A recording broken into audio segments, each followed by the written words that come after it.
Our next storyteller is our youngest storyteller, Myriam Leon. And the first time I met her, she was like bubbling over with excitement about the comparison of Raisin in the Sun, a play she was reading in school, with a Greek play called Antigone that I didn't tell her I hadn't even read. She's full of enthusiasm for life and learning. She has, a lot on her plate, and what she wrote here is she's a sophomore at Sequoia High School. She's an active member of the Dream Club there, and I should tell you the person who started the Dream Club is in our audience, and she has inspired so many young people. I'm so honored to have gotten to know Jane Slater. And in addition of that, she's a member of the Immigrant Youth Action Team, and Myriam loves spending time with her family, who I think are here today, and we're glad you're here, and her dog Rocky, who I don't think is here, right? Okay, Myriam.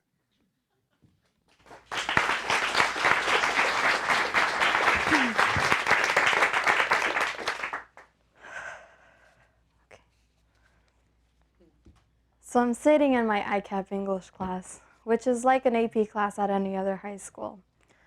The classrooms are organized in such a way where our desks are angled at an angle, where you can look at the board and, look at your partner. My partner leans over and says, "Immigrants shouldn't be here. They are a negative weight on us. They aren't positive contributors to our community." While he doesn't know I'm undocumented, he does know I'm an active member of Dream Club who advocates for the undocumented youth in our community. He doesn't know this scares me.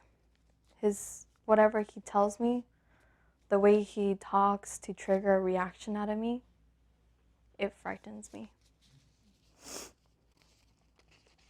We now have a US president who wants to enforce mass deportation. And although there are a few teachers and many students who have voiced their support for the undocumented youth, there are still people who have a negative voice on us. We even have a Republican that just sprang up out of all of a sudden after the elections. Since that day in English class, I haven't been the same around him.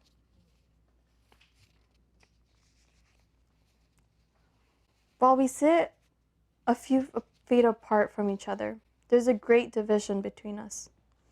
I'd wonder if he makes those comments if he knew me better.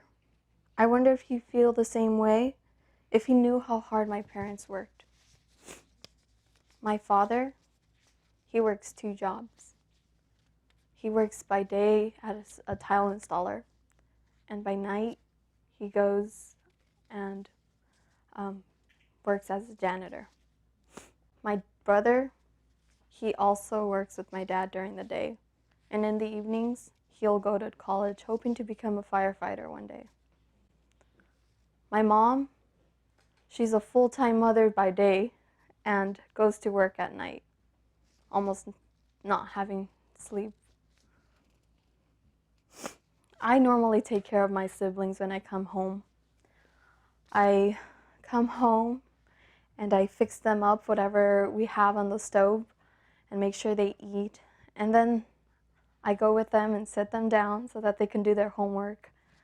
And most often they'll listen to me, but there are sometimes they'll tell me, "You're not my mom." And I mean, I get it. After they finally did whatever they had to do, I put them to bed, and that's when I have time to study and do my homework. This is around 10. So I don't finish. In the mornings, I get up at 6 so I can go get a ride from my dad to school. I arrive an hour before school starts, and I go into a classroom, which was a college readiness class taught by Mr. Stalder. And I finished my homework there where I can finally get some peace and quiet. For a while, we lived in an apartment that was right in front of my school, Sequoia in Redwood City. It was a big apartment, it's bigger than the house I live in now. And it was so clean and had roads, and there was even a tree in front of our apartment where I could climb, and I had such a great time there, and I never had to worry about the things I had to worry about now. We now live in East Palo Alto where it's really crowded. My streets are dirt roads, and there's always music blasting that distracts me and my siblings. It's not somewhere where at first I'd feel safe. It's not somewhere I was used to. And it's definitely not somewhere where I think I can take care of my siblings and me by myself. And it's crowded. I live with 3 other families. And this happens a lot for people in East Palo Alto. There are normally people that have 4 to 5 families living in their house. And this is why the roads get so crowded, because there's cars, crowded with them. I'd wonder if he knew how hard we are trying to be self-sufficient and productive, positive contributors in our community. If he'd only change his mind. The boy in my English class, he's in that new Republican club I've mentioned before.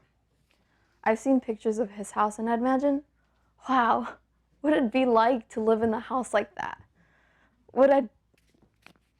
I'd only imagine to have my own room, not have to be crowded and rushing into the bathroom to beat the other people living at my house. I'd imagine he has all the fruits he can wish, all the lucky charms he can have, not having to fight for it because there's more. I bet he goes to restaurants and he doesn't have to worry about the bills. I bet he doesn't have to look at the price before he orders because he knows their parents are fighting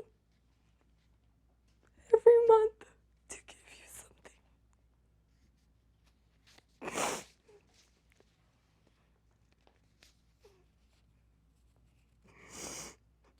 He doesn't worry about taking care of his family or his parents when they grow old, knowing that they won't have any money by then. Not worrying that one day he'll have to care for them because his family won't make it.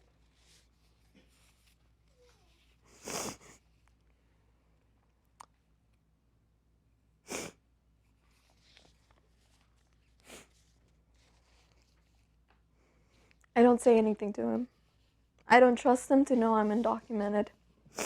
I'd feel like he'd invalidate me as a person, as a human being. He probably wouldn't understand me or want to understand me. But like him, I've only grown up in the Bay Area. It's the only place I can call home, whether he thinks it's my home or not.